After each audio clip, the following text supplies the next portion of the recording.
Muy buenos días con todos. Quien les saluda es el doctor Daniel Angulo, médico asistente del Hospital Edgardo Rebagliati y profesor de la Universidad Peruana Cayetano Heredia.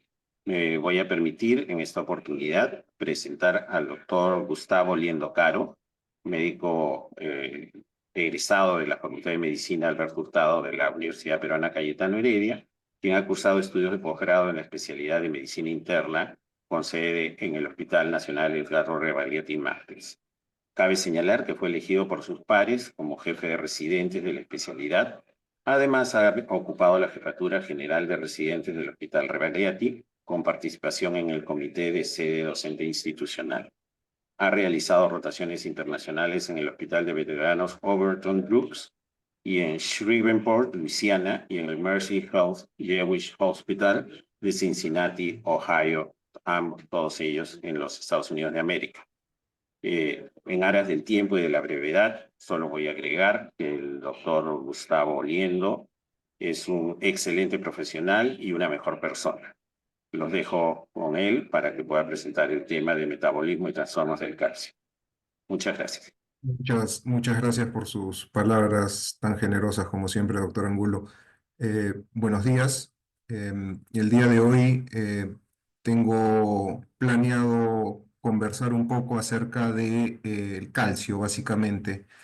Vamos a hablar del metabolismo del calcio y los trastornos asociados a las condiciones en las cuales este electrolito importante se altera. Ok, empecemos. Voy a tratar de que esto sea un poco entretenido, así que les pongo acá los temas que vamos a tratar. Como primer, digamos, gran tema está el metabolismo del calcio. Vamos a hablar un poco de generalidades, la diferencia entre el calcio iónico y el calcio sérico, y básicamente ver también un poco de valores normales y la corrección de estos valores normales de acuerdo al laboratorio y ver un poco de algo que es bastante importante a mi entender, la fisiología, que incluye básicamente la homeostasis y la regulación de este electrolito. Y como segunda parte importante de la exposición, vamos a hablar de los trastornos del calcio y su manejo, que es básicamente la hipocalcemia y la hipercalcemia. Ok, empecemos. Empecemos como mencioné, con el metabolismo del calcio. Eh, el calcio es el catión divalente más abundante en el organismo. Tenemos a grandes rasgos más o menos 1 kilogramo de calcio en nuestro organismo, de 1000 gramos. De esos 1000 gramos, el 99% del calcio está en el esqueleto axial, digamos, ¿no? En el esqueleto en general, en forma de hidroxiapatita. Y el 1% restante está en el líquido extracelular y en los tejidos blandos. Dentro de ese 99%, eh, es importante mencionar que el 1% de ese 99% es el que actúa como buffer y se intercambia con ese 1% que vemos en el líquido extracelular y en los tejidos blandos.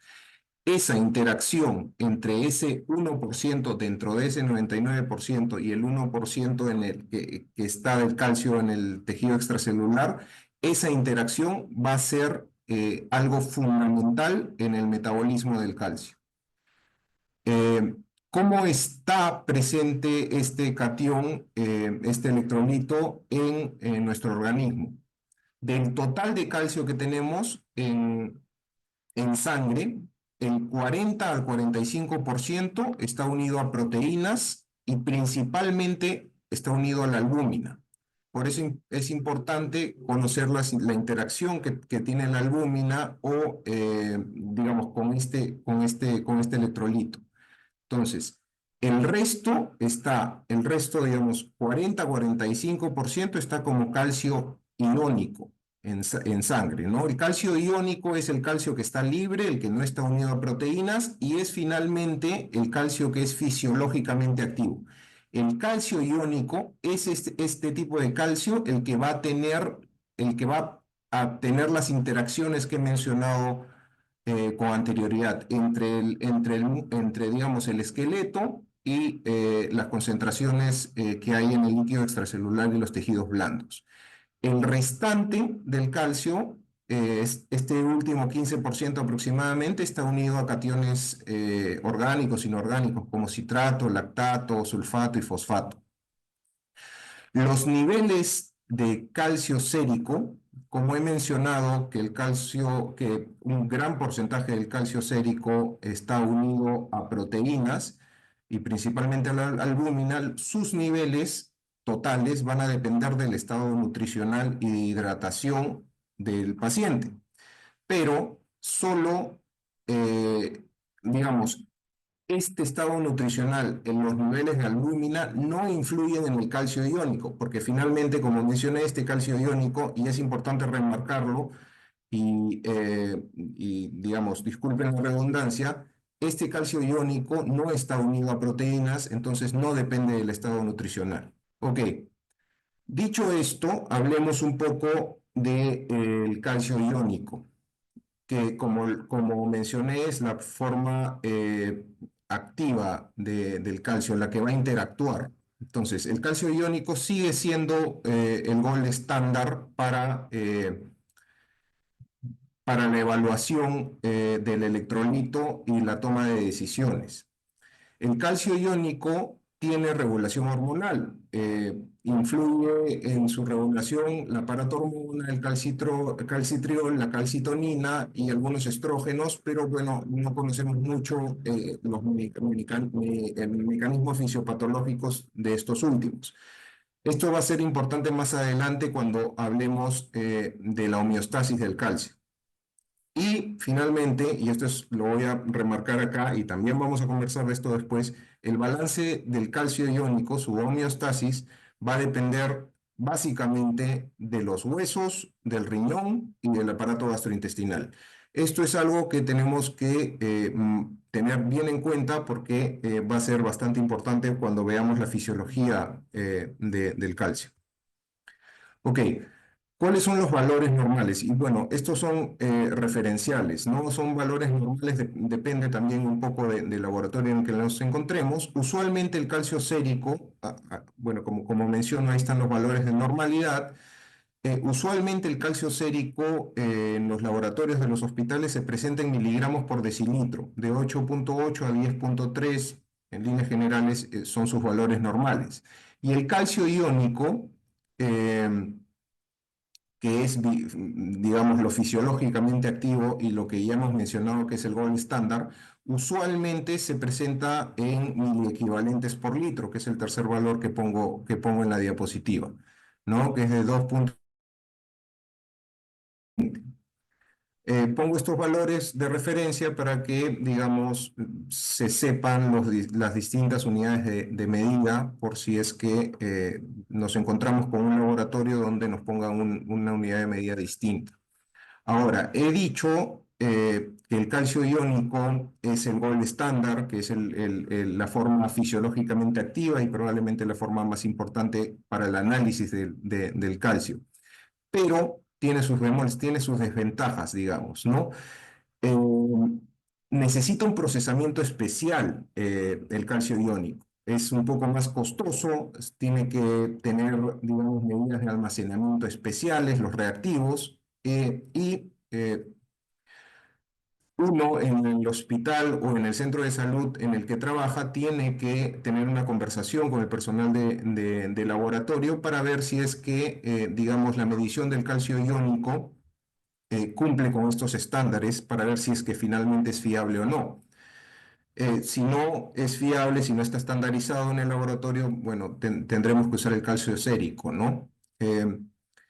Ahora, como le digo, otra desventaja que también la voy a conversar en unos momentos del calcio iónico es que algunos trastornos ácido-base alteran los valores de este tipo de calcio, ¿no? Entonces, es el gold estándar, pero no es, digamos, no es perfecto, ¿no? Siempre tenemos que tener en consideración estas cosas, ¿no?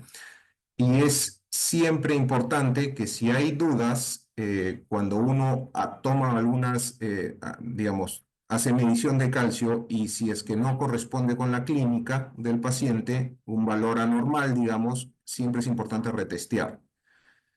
Ante la duda, retestiemos, ¿no? ¿Cómo se corrige el calcio sérico? O sea, hemos hablado básicamente de que el gold estándar es el calcio iónico, pero en algunas condiciones no vamos a tener a la mano el calcio iónico. En algunos laboratorios el calcio iónico se consigue como información dentro de los exámenes de AGA, de gases arteriales, pero siempre hay que tener las consideraciones que he mencionado, ¿no? Entonces, ¿cómo corrige alguien el calcio sérico, ¿no? Básicamente, el calcio sérico se corrige, como mencioné, como está unido a proteínas, se corrige con la albúmina. Y acá está la fórmula, ¿no? Cuando hay condiciones de hipoalbuminemia, cuando hay déficit nutricional, el valor de calcio sérico tiene que ser corregido con los niveles de albúmina. Y la fórmula es la siguiente: el calcio, básicamente es calcio corregido igual al calcio sérico total más esta multiplicación de 0,8 por la diferencia entre un valor normal de albúmina y la albúmina que tenga que tenga el paciente en este caso, ¿no? Que tenga déficit nutricional. Entonces, eso puede variar el nivel de calcio que te presenta el laboratorio y puede tener, digamos, paciente que se presenta con valores normales de calcio sérico, pero está en un déficit nutricional y si hace esta corrección puede ser que tenga niveles más elevados en realidad en sangre, ¿no? Es importante eso. Entonces, dentro de digamos, en esta lógica, uno puede mencionar que hay estados donde los, digamos, valores de calcio no van a ser certeros y se van a producir lo que se llaman pseudo-hipocalcemias o pseudo-hipercalcemias, ¿no? Entonces, ¿qué es una pseudo-hipocalcemia?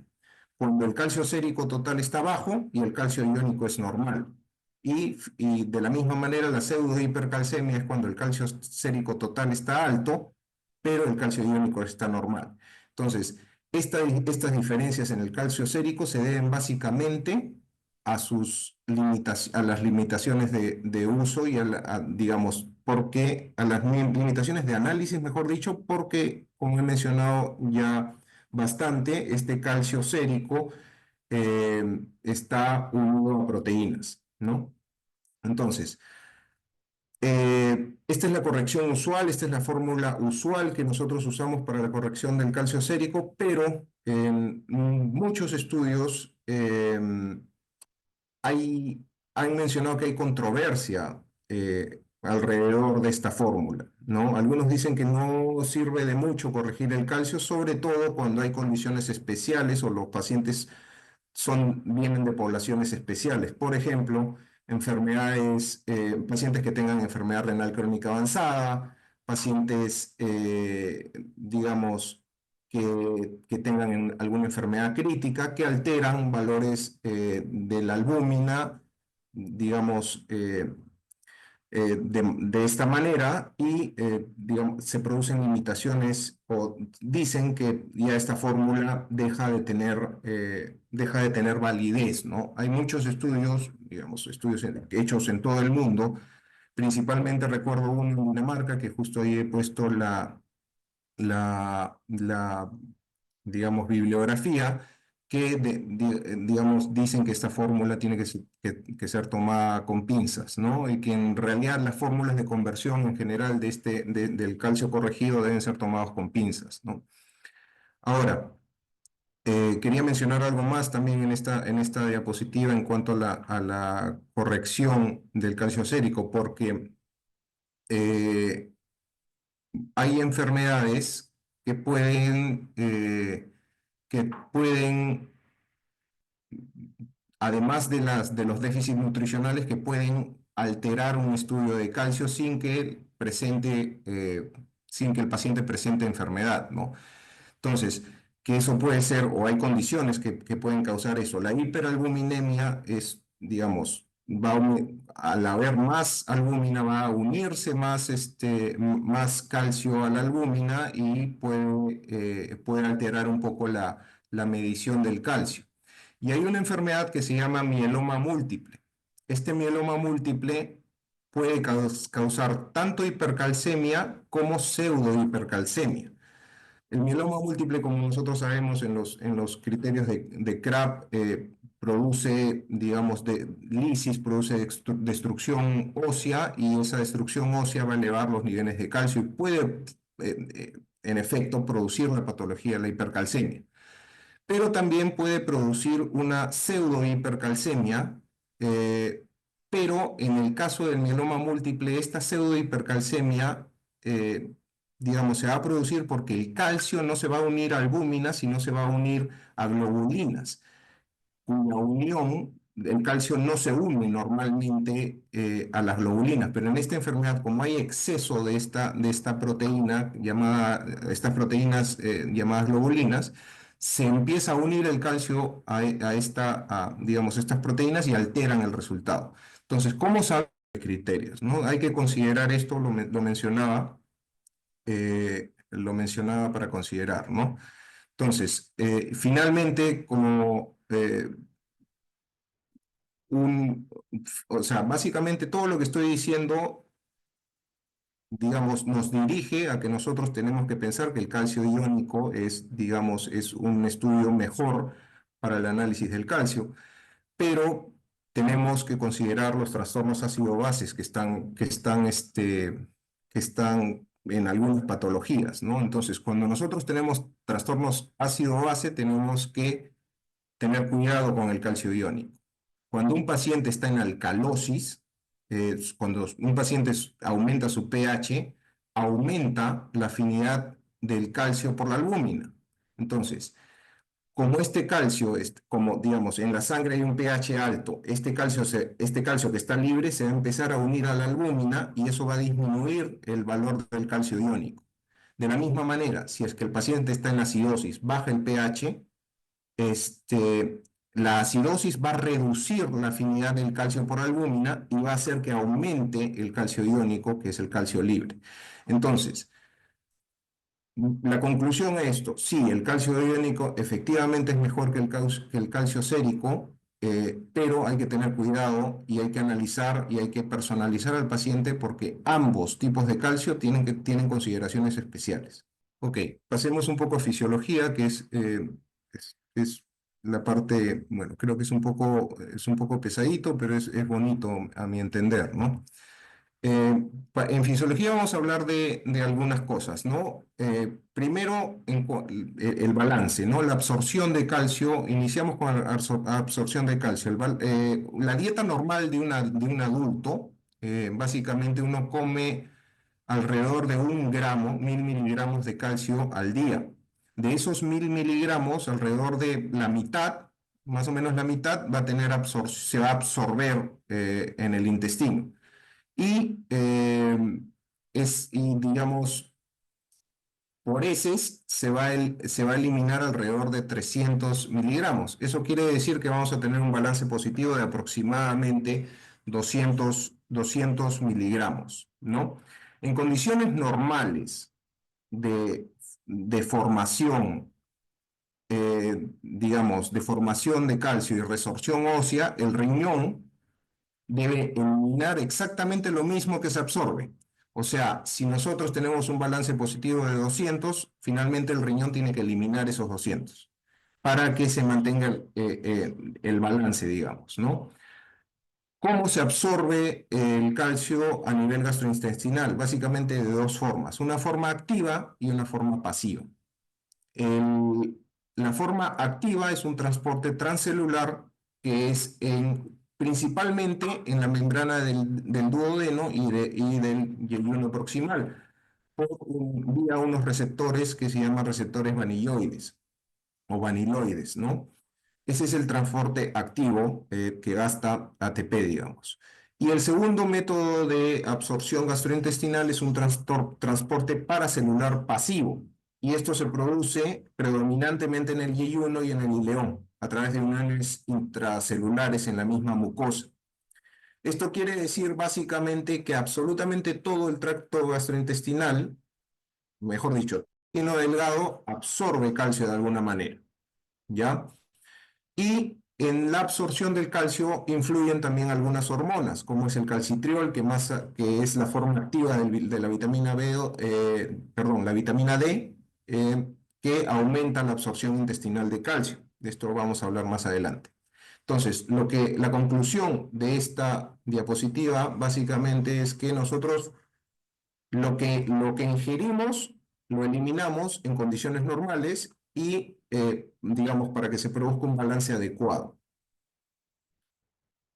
Ok, ya hemos hablado de la absorción gastrointestinal de calcio y ahora vamos a hablar de la excreción renal de calcio. El riñón, como saben, no elimina proteínas en condiciones normales, ¿no? Cuando está sano no elimina proteínas. Eso significa que el calcio que está unido a proteínas no va a ser eliminado por vía renal y el único que se va a filtrar va a ser el calcio iónico, ¿ya? Como mencioné, casi el 99% de lo filtrado se va a reabsorber. Entonces, casi todo lo que se ingiere, se absorbe y pasa a circulación, va a ser filtrado por el riñón y se va a reabsorber. Entonces, el 70% de esta reabsorción de calcio en el riñón va a ser en las porciones iniciales del riñón, ¿no? En el túbulo proximal, en el túbulo contorneado proximal, y esta va a ser una absorción pasiva junto con sodio, ¿ya? Eh, cuando, cuando estamos en condiciones de hipovolemia, cuando hay contracción del líquido extracelular, cuando estemos, digamos, en una situación de sangrado activo o hipotensión o lo que fuese, eh, hay mecanismos que lo que hacen es, a medida, o sea, ante la pérdida de volumen, se activa el sistema renina, angiotensina, aldosterona. La angiotensina 2 produce vasoconstricción aferente glomerular y esta vasoconstricción va a aumentar la reabsorción de sodio. Entonces, como se aumenta la reabsorción de sodio, el sodio va a jalar calcio de manera pasiva y lo va a reabsorber. Todo esto en el túbulo proximal. El 20% el 20% de absorción se produce en enlace ascendente de Henle, que es un transporte pasivo que viene a ser un cotransporte con sodio y potasio. Hasta ahora, este 90% prácticamente de la absorción del sodio es de la reabsorción de sodio es una reabsorción pasiva. ¿Ya? Y básicamente usa otros electrolitos para realizar este movimiento. Ahora, el 10% de la reabsorción digamos, el 10%, este valor es el más importante, es un transporte activo, se produce en las porciones finales, van a influir las hormonas y donde se va a hacer básicamente todos los intercambios homeostáticos del calcio.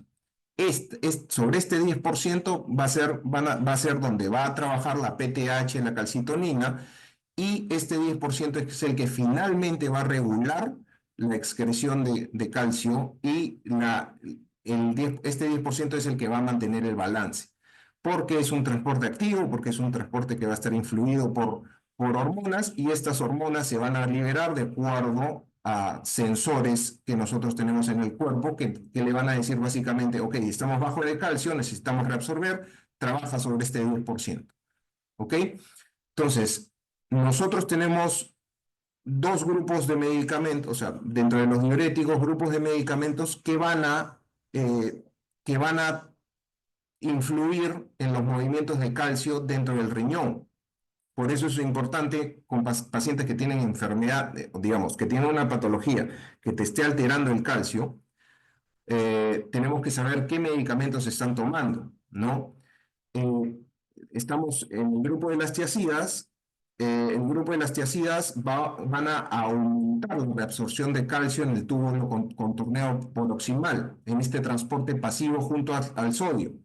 En cambio, la furosemida va a actuar en esta parte que es el 20%, en el asa de Henle, también es un transporte pasivo, pero no va a aumentar la reabsorción, sino va a bloquear la reabsorción. Por eso más adelante vamos a ver que la furosemida es un medicamento que se usa en casos de hipercalcemia. Cuando nosotros tenemos elevado el calcio, no podemos usar tiazidas. Sería contraproducente para el paciente. Bueno, ya lo vamos a ver más adelante. Ok, he hablado del aparato gastrointestinal en la primera diapositiva. Acá he hablado del riñón y ahora vamos a hablar del calcio óseo. Como mencioné al inicio, casi al inicio en las generalidades, la interacción de este catión, del calcio, digamos, es importante que nosotros tengamos en cuenta que influye el aparato gastrointestinal, el hueso y el riñón. Ok, ¿cómo está el calcio óseo? El calcio en el hueso en forma de hidroxiapatita es un reservorio que está involucrado en la homeostasis del calcio y en la regulación de la resorción ósea está, digamos, regulado de manera hormonal y regulación hormonal. Ok, ¿cómo se regula el calcio plasmático? Ahora, ya hemos hablado de los órganos que, digamos, que influyen en la homeostasis, ahora vamos a ver las hormonas que influyen en su homeostasis. La principal es la PTH, la paratormona, la hormona paratiroidea. Luego tenemos a la vitamina D, cuya forma activa es el calcitriol. Tenemos a la calcitonina, factor de crecimiento de fibroblasto 23 y los estrógenos, ¿no? Principalmente vamos a conversar de la PTH, la vitamina D y el calcitriol, ¿no? La vitamina D en su forma inactiva y la vitamina D en su forma activa. Ok, hablemos un poco de la PTH. La PTH es secretada por la glándula paratiroides, es un polipéptido de cadena simple, tiene 83 aminoácidos. En esta glándula está almacenada en gránulos secretores y tiene una regulación minuto a minuto del calcio iónico. Como mencioné, hay sensores de calcio, esta glándula tiene sensores de calcio y, digamos, reaccionan ante las concentraciones de este electrolito, ¿no? Cuando sensan que el calcio está bajo, inmediatamente la glándula va a aumentar la secreción de PTH y va a inhibir la degradación de la PTH para que circule y para que cause efecto liberar más calcio y que aumenten sus valores séricos.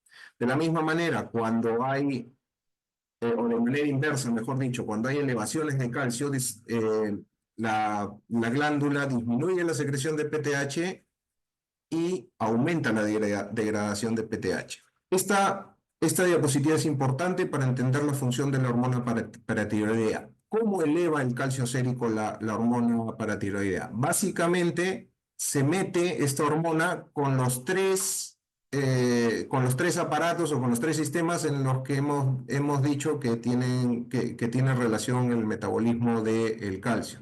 Básicamente se mete con el hueso, se mete con el riñón y se mete con el intestino. Ok, los dos primeros son mecanismos directos y el tercero, digamos, es un mecanismo indirecto.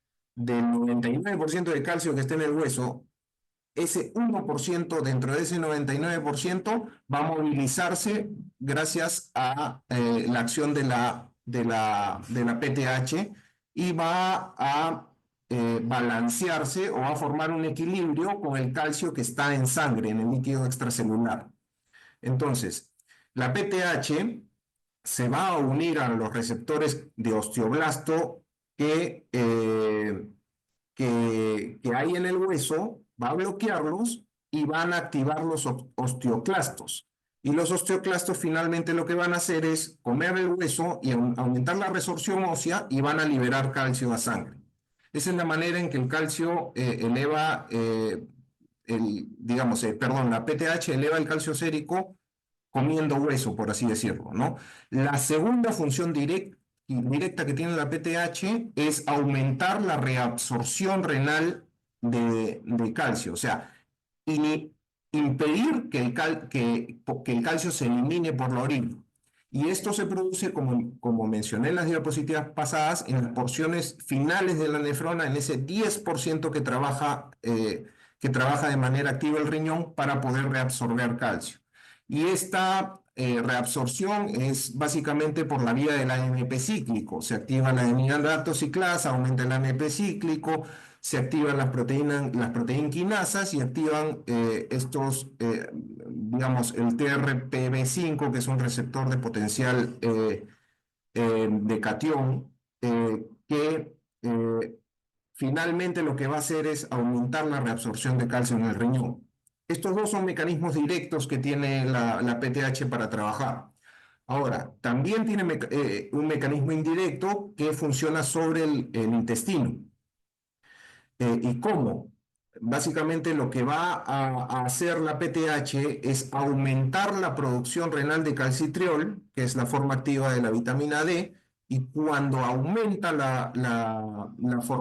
digamos, la producción de calcitriol, el calcitriol se va a encargar de aumentar la absorción intestinal de calcio. Entonces, tenemos lo que hay que llevarse de esta diapositiva es que la PTH actúa activamente sobre hueso y sobre riñón y pasivamente sobre el intestino. Ok, pasemos a la vitamina D, que es digamos, es otro de los metabolitos importantes que van a tener relación con la homeostasis del calcio. La vitamina D es una vitamina liposoluble. Eh, Básicamente inicia el metabolismo de la vitamina D en la piel, cuando la piel tiene contacto con la luz ultravioleta. Cuando hay contacto con el sol, se produce el colecalciferol, que es la vitamina D3. La vitamina D3 producida en la piel pasa a circulación y se va al hígado. En el hígado es hidroxilada por la 25-hidroxilasa y se forma la 25-hidroxivitamina D, que es el calcidiol. Todas estas formas todavía son formas inactivas de la vitamina. Después de que ya pasó por el hígado, se hidroxiló una vez, se formó calcidiol, el calcidiol se va a unir a proteína y va a entrar a sangre y luego va a irse al riñón. En el riñón se produce la segunda hidroxilación de la vitamina D y esta segunda hidroxilación va a activar a esta vitamina, va a convertir el calcidiol en calcitriol y el nombre científico del calcitriol es básicamente 1,25 dihidroxivitamina D. El calcitriol es la forma activa de la vitamina D y es la que esta hormona finalmente va a ser la responsable de aumentar la absorción intestinal de calcio y fósforo. Entonces, ahora, hablamos de que finalmente la vitamina D es sintetizada en piel, en contacto con luz ultravioleta. Ese es, digamos, el mecanismo principal de obtención de vitamina D en el cuerpo. La vitamina D en la dieta no se obtiene mucho. Esta es bastante, digamos, las comidas o los alimentos no son ricos en vitamina D, salvo algunas excepciones. Algunas plantas, algunos hongos tienen el ergocalciferol, que es una forma, digamos, que se transforma en vitamina D3 y la D3 va a pasar por esta segunda hidroxilación. Y el colecalciferol lo podemos encontrar en pescados grasosos, en pescados oleosos. Pero, como le digo, la exposición al sol es lo más importante, es, digamos, la forma más importante para obtener calcitriol y para beneficiarse de las acciones de esta hormona. Ahora, es importante también saber que el calcitriol o la vitamina D, cuando uno hay suplementos vitamínicos, digamos, hay un boom últimamente en las últimas décadas de ingesta de suplementos vitamínicos que pueden ser peligrosos y a veces hay personas que toman vitamina D en exceso y se producen las hipervitaminosis. Entonces, hay condiciones en las que se ha demostrado, se ha reportado que hay toxicidad con la vitamina D. Y esta toxicidad se produce por un exceso de suplementación. Entonces, cómo se manifiesta una toxicidad por vitamina D? Pues el paciente se puede presentar confuso, poliúrico, digamos, hay alteraciones renales, el paciente va a tener manifestaciones gastrointestinales, va a tener anorexia, hiporexia, vómitos, debilidad muscular, etcétera, ¿no? Y manifestaciones de toxicidad crónica, una persona está tomando crónicamente vitamina D en exceso, puede producir nefrolitiasis, nefrocalcinosis, ya problemas de ese tipo, ¿no? Entonces es importante, pero para esto es importante tener una buena historia clínica, preguntarle a la persona si es que se suplementa con vitamina D, etcétera, ¿no? Siempre es importante saber qué es lo que toman los pacientes, ¿no? Ok, finalmente, como mencioné, el calcitriol es la forma activa de la vitamina D y quería hablar un poquito acerca del calcitriol. Cuando hablé de la PTH, mencioné que la PTH de manera indirecta aumenta la reabsorción de calcio porque estimula el calcitriol. Estimula la producción renal del calcitriol, la segunda hidroxilación y aumenta sus niveles. El calcitriol tiene una regulación intensa, una interacción intensa con la PTH, ¿ya? Básicamente, el calcitriol, además de todo lo que mencioné, también, además de ser estimulada por la PTH, el calcitriol va a inhibir la PTH, ¿no? Entonces van a tener digamos, son hormonas que van a tener una interacción bastante importante y que tienen que ser consideradas, ¿no? Eh, Hay condiciones médicas en las que también se produce en exceso el calcitriol y esas son las que tenemos que considerarlos, ¿no? El calcitriol es una hormona que puede ser producida por los macrófagos activados y pueden ser producidas por los linfocitos tímicos.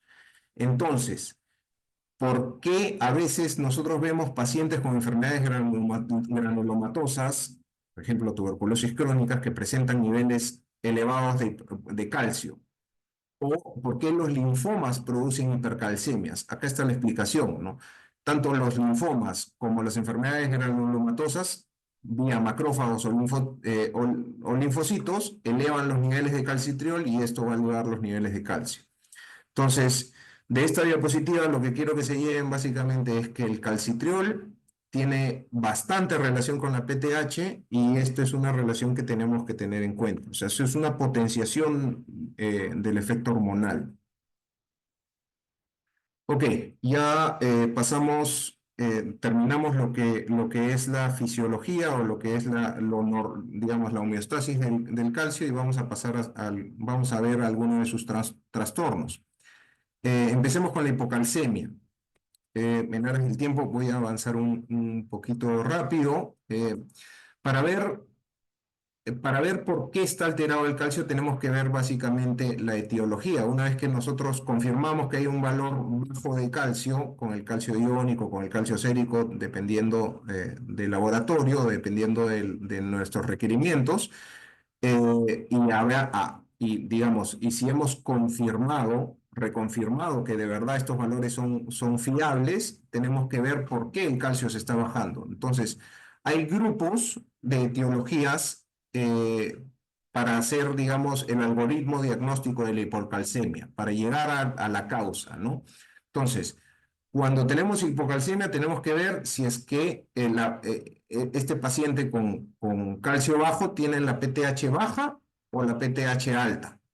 ¿Ya? Es lo primero que tenemos que hacer para el diagnóstico. ¿Ya? Entonces, pacientes con hipocalcemia que tienen PTH baja, básicamente son los estados hipoparatiroideos. ¿Cómo, ¿Por qué se produce este estado hipoparatiroideo? ¿Por qué se produce esta deficiencia de PTH? Por varias causas. La más común es la destrucción de la glándula.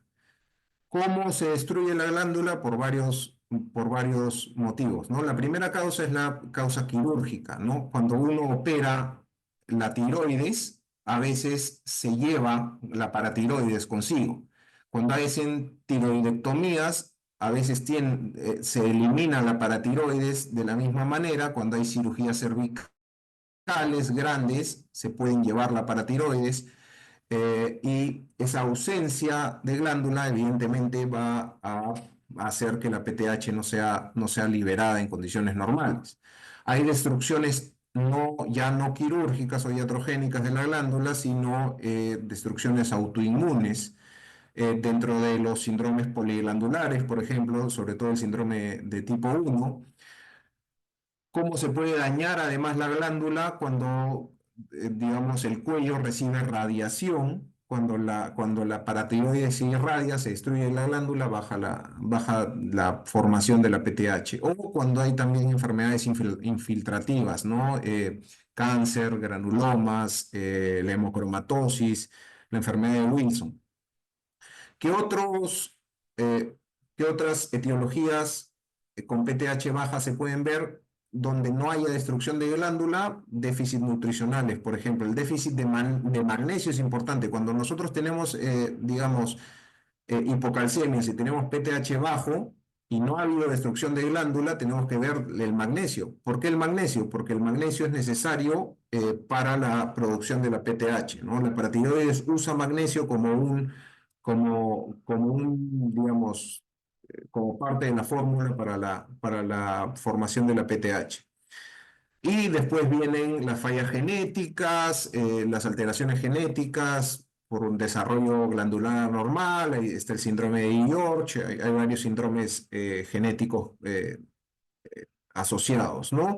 Y también hay fallas genéticas, ya no en desarrollo glandular normal, sino en la regulación del PTH, que son enfermedades en realidad raras.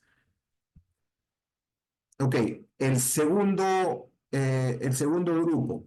O sea, nosotros podemos tener hipocalcemia en el contexto de la PTH baja, como hemos hablado antes, pero también con una PTH alta o normal.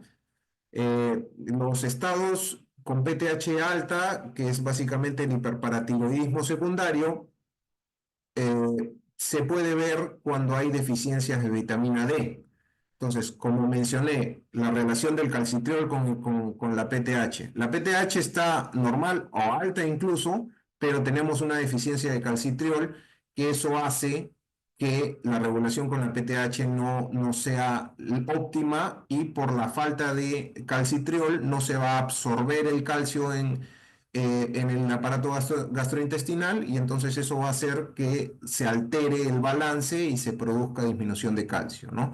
Entonces, ¿por qué nosotros podemos tener deficiencias de vitamina D? Falta de exposición al sol es lo primero.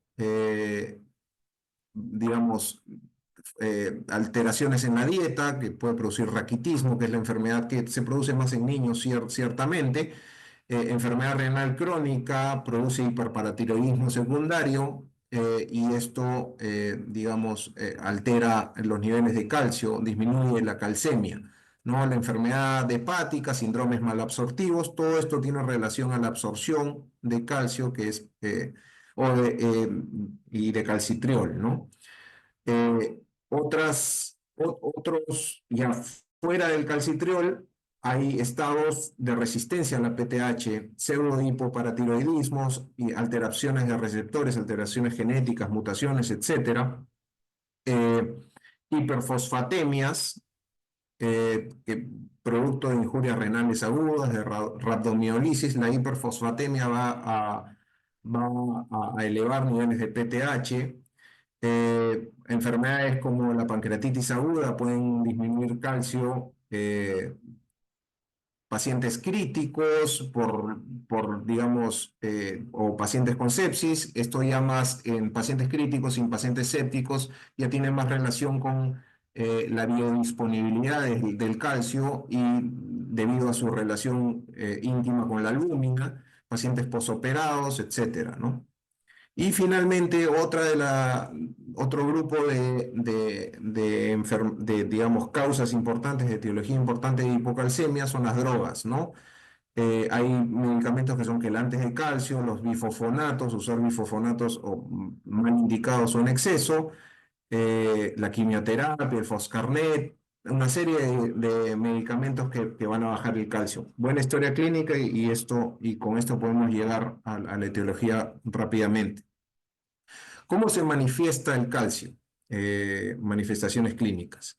Entonces, básicamente se manifiesta de tres maneras. La primera son manifestaciones neuromusculares, que son las manifestaciones de la tetania. El segundo grupo son las manifestaciones cardíacas y, bueno, finalmente el papiledema, ¿no? Dentro de la tetania, nosotros podemos ver que el paciente con hipocalcemia, sobre todo digamos, niveles severos, puede presentarse con parestesias, con clonías, pueden tener espasmos carpopedales, que es lo que se ve en las imágenes, pueden tener broncoespasmo, laringoespasmo, pueden haber convulsiones. Y en el examen clínico nosotros podemos ver el signo de Trousseau y Chebostek, ¿no? Básicamente el signo de Trousseau es usar el manguito del tensiómetro, comprimir el brazo como si estuviésemos tomando la presión y esa compresión del brazo va a causar un espasmo de la mano, del carpo, básicamente, ¿no? Entonces, eso se llama un signo positivo de Trousseau y el signo positivo de Chebostek es básicamente el golpe en los maceteros y el golpe en el macetero va a causar contracción mandibular, ¿no? Ese es el signo de los signos clásicos de hipocalcemia, de tetania, ¿no? Las manifestaciones cardíacas van desde las arritmias y se produce hipotensión, el paciente puede entrar en falla cardíaca, la hipocalcemia puede causar una prolongación del QT y eso es algo evidentemente peligroso. Eh, estas son las manifestaciones de hipocalcemias agudas, no todas las que he mencionado. Ahora, hay las manifestaciones de hipocalcemias crónicas, eh, digamos, si hay niveles tal vez no tan severos de hipocalcemia, que niveles de hipocalcemias moderadas o leves que, digamos, se perennizan en el tiempo, pueden producir estas cosas, ¿no? Extrapiramidalismo, parkinsonismo, puede producir demencia, la piel se reseca, hay dentición anormal, la dentadura empieza a deformarse, se pueden producir cataratas, pueden tener todas estas manifestaciones. ¿Ya? Y finalmente, rápidamente, quería hablar acerca del tratamiento de la hipocalcemia. Lo primero que tenemos que hacer cuando uno tiene hipocalcemia confirmada es tenemos que ver la severidad del cuadro, ¿no? Evidentemente, cuando nosotros tenemos cuadros severos de hipocalcemia, no vamos a dosar PTH, a empezar a hacer, digamos, el algoritmo diagnóstico, ¿no? De frente tenemos que tratar y luego ya se estudiará, ¿no? Por una cuestión lógica, ¿no? Entonces, si un paciente está con hipocalcemia leve, que se considera un calcio sérico de 7,5, o sea, menos de 8,5, pero hasta 7,5, eh, y no tiene síntomas este paciente, se puede dar reposición oral de calcio, ¿no? De 250 a 500 miligramos de carbonato de calcio cada 6 horas y, bueno, mediciones séricas de este electrolito, ¿no? En cambio, si nosotros tenemos un paciente que tiene hipocalcemia severa, inmediatamente tenemos que pensar en calcio endovenoso, ¿ya? ¿Qué es la hipocalcemia severa? Básicamente pacientes que tienen niveles de calcio de menos de 7,5 gramos por decilitro, calcio sérico, y menos de 3 en calcio iónico gramos por decilitro también, ¿no?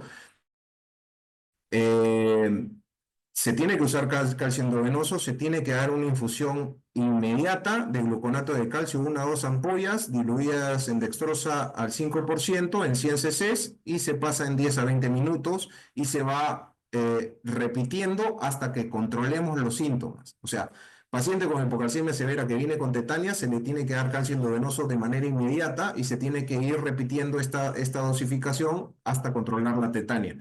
Y luego de controlar la tetania o estos síntomas neuromusculares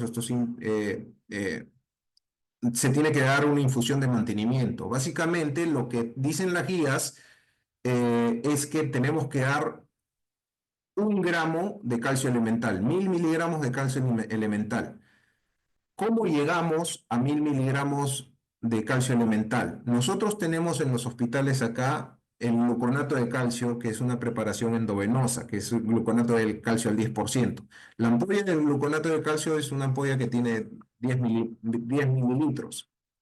Esta ampolla va a tener 90 más o menos miligramos de calcio elemental. Como tenemos que llegar a 1000 miligramos, tenemos que dar entre 10 y 11 ampollas de gluconato de calcio, ponerlo en un litro de dextrosa al 5% y pasarlo en infusión a 50 cc hora. Eso es una infusión de mantenimiento.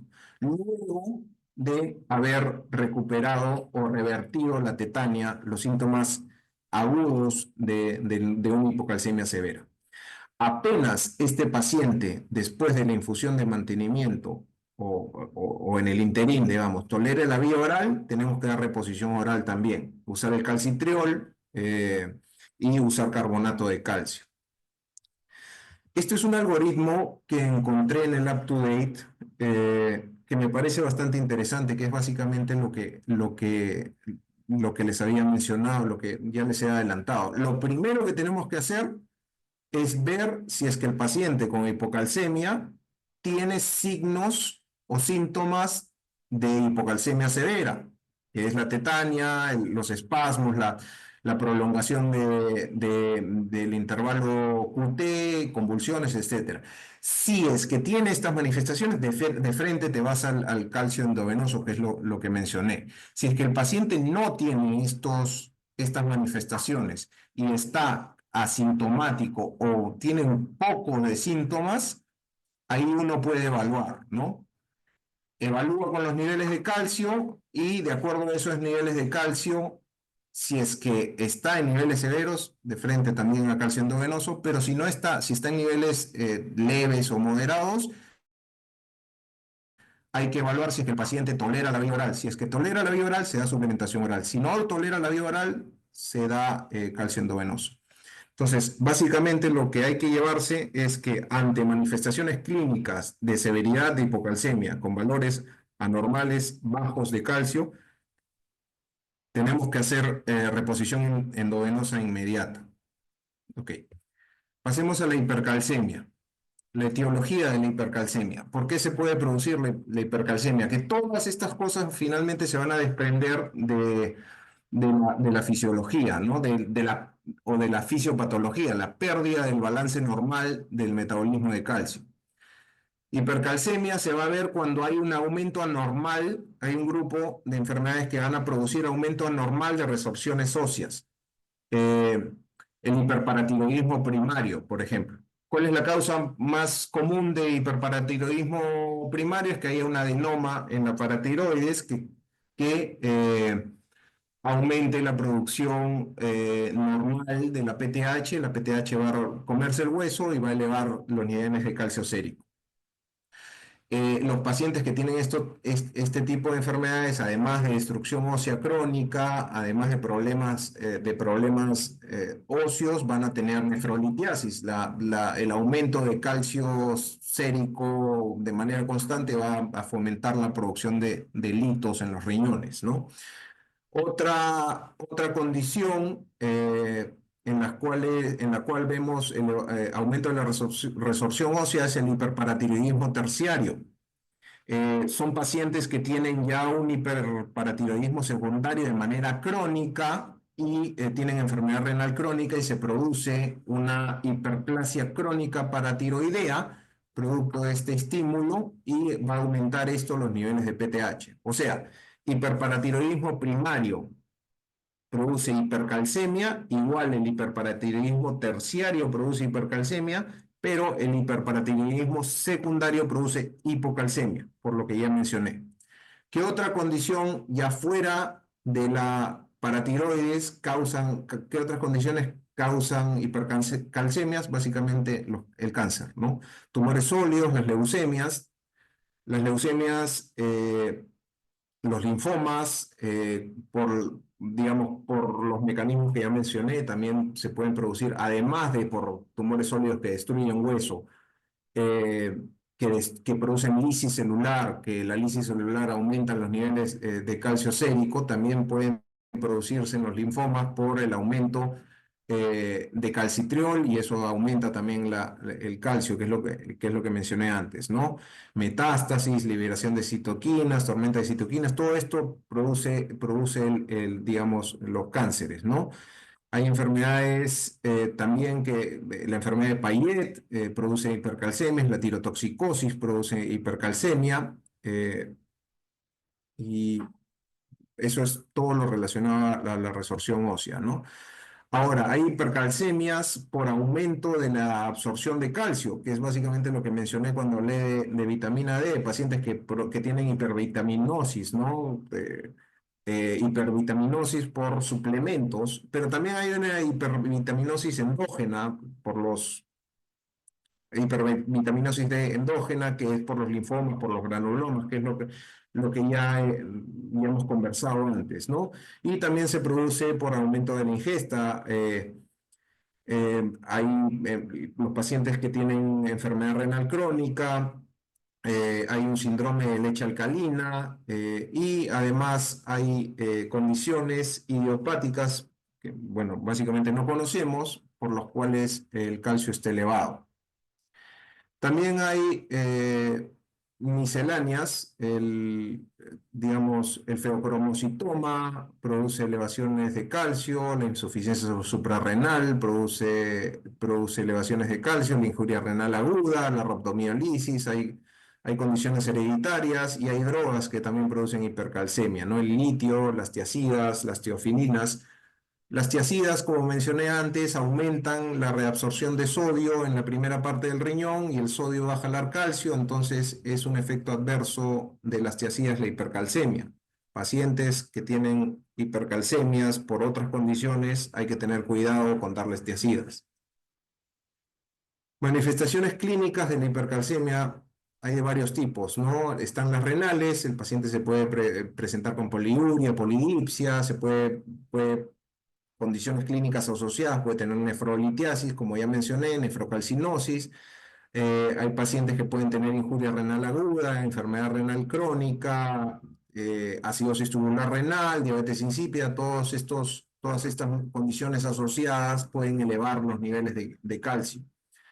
Eh, Manifestaciones gastrointestinales, el paciente se puede presentar con náuseas, vómitos, anorexia, la hipercalcemia produce hilio, la hipercalcemia también es una causa de la pancreatitis, de pancreatitis no biliar en efecto, la enfermedad ulceropéptica, manifestaciones musculoesqueléticas, el paciente se puede presentar con dolor óseo, debilidad muscular, osteopenia, osteoporosis por el aumento de la reabsorción ósea, ¿no? Hay manifestaciones cardiovasculares, hay bradicardia, hipotensión, la hipercalcemia acorta el QT a diferencia de la hipocalcemia que lo prolonga, manifestaciones neurológicas como fatiga, confusión, hay alteraciones cognitivas, el paciente se puede presentar estuporoso o en coma incluso, ¿no? ¿Cómo se trata la hipercalcemia?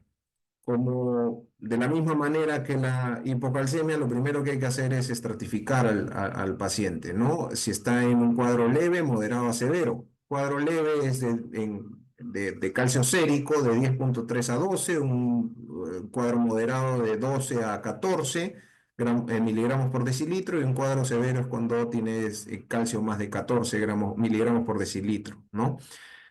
Si el paciente tiene hipercalcemia leve y es asintomático o levemente sintomático, no necesita terapia. Se recomienda hidratación y evitar fármacos que eleven el calcio. Si la hipercalcemia es moderada, hay que ver si es que el paciente tiene esta hipercalcemia de manera crónica o no. Si es que el paciente es un paciente crónico que tenga esta hipercalcemia crónica y esté asintomático o oligosintomático, hay que tomar las mismas medidas como si fuese una hipercalcemia leve. Probablemente no necesite terapia agresiva. Si es que estamos ante una hipercalcemia moderada y si el paciente, y digamos, y si es que esta hipercalcemia es aguda y hay trastornos de nivel y contenido de conciencia, o sea, hay manifestaciones clínicas de severidad, el tratamiento de la hipercalcemia moderada tiene que ser rápido y se tiene que tratar como si fuese una severa, que eso es lo que vamos a hablar a continuación. La hipercalcemia severa requiere, o sea, calcio sérico mayor a 14 y sintomatología, requiere expansores de volumen, ¿no? Cloruro de sodio, entendamos, o hay que recordar que la hipovolemia exacerba la hipercalcemia. Eh, en realidad, ahora, ¿qué medicamentos dar para la hipercalcemia? En realidad, en nuestro medio se usa bastante la furosemida, porque la furosemida, como mencioné antes, trabaja en el asa de Henle y promueve la calciuria, inhibe la reabsorción de calcio a nivel del asa de Henle y esta inhibición de la absorción de calcio va a disminuir valores séricos. Ahora, ¿por qué las guías no recomiendan el uso de furosemida? Porque pueden tener interacciones con los bifosfonatos. Lamentablemente en nuestro medio, en muchos establecimientos de salud, no hay acceso fácil al bifosfonato. Por eso la furosemida no se puede descartar. Es una cuestión de costo-beneficio, es una cuestión de realidad, de saber en qué medio estamos, ¿no? Idealmente las guías te dicen que demos calcitonina a valores de 4 unidades por kilo intramuscular o subcutáneo de manera titulable y solo dar calcitonina por 24 o 48 horas. ¿Qué es la calcitonina? Es una hormona que se produce en la tiroides y que inhibe la reabsorción ósea. Tiene dos funciones. Una, en el hueso, digamos, la calcitonina eh, va a forrar el hueso, la hidroxiapatita, y va a inhibir que se reabsorba, que el osteoclasto reabsorba hueso. Y también va a aumentar la excreción renal de calcio, o sea, va a bajar los niveles de calcio sérico. La calcitonina en nuestro medio no es muy común. Entonces, ¿por qué te dicen? eh, bueno, lo estoy poniendo porque es parte de las guías, pero hay que tener en cuenta que no vamos a tener a la mano la calcitonina mucho, ¿no? Y en los medicamentos probablemente más importantes para la disminución de los valores séricos de calcio son los bifosfonatos. El bifosfonato, pero el efecto no se va a ver sino hasta en 2 o 4 días. Por eso, entre 2 a 4 días, ¿no? Por eso es importante en el interín que el paciente esté bien controlado, que esté bien hidratado, y por eso te dicen que la calcitonina es prudente usarlo solo hasta 2 días mientras haga el efecto del bifosfonato, ¿no? Ahora, el bifosfonato tiene un efecto máximo en 2 a 4 días, como mencioné, y se corrige según el clearance de creatinina. ¿Qué bifosfonato se usa? Eh, Usualmente, digamos, el más recomendado es el ácido solendrónico, el solendronato, que es superior incluso a pamidronato en malignidad, ¿no? Según las guías. La dosis única es una dosis única que se da de 4 miligramos endovenoso y se puede repetir a la semana de acuerdo a la evolución del paciente. ¿Qué efectos adversos tienen los bifosfonatos? Bueno, puede producir injuria renal aguda, por eso se tiene que corregir según el clearance de creatinina, la depuración de creatinina, puede producir síntomas gripales, puede producir uveitis, pero hay que tener en cuenta que estos efectos adversos no son muy comunes, ¿no? Entonces, de esta diapositiva nos llevamos que el tratamiento más importante para la hipercalcemia severa, además de expandir el volumen y evitar hipovolemia, es el bifosfonato, ¿no? Si en nuestro medio no tenemos a la mano bifosfonato, tenemos que recurrir a la furosemida. Y si hay hipercalcemias severas, malignas, que no responden a este tratamiento, ya el paciente probablemente termine en hemodiálisis. La hemodiálisis, en teoría, debería ser el último recurso, pero a veces se tiene que hacer antes porque, digamos, los niveles de calcio no se han podido controlar o porque no hay acceso en algunos centros de salud a los bifosfonatos, ¿no? Bueno, eso es todo lo que les he traído.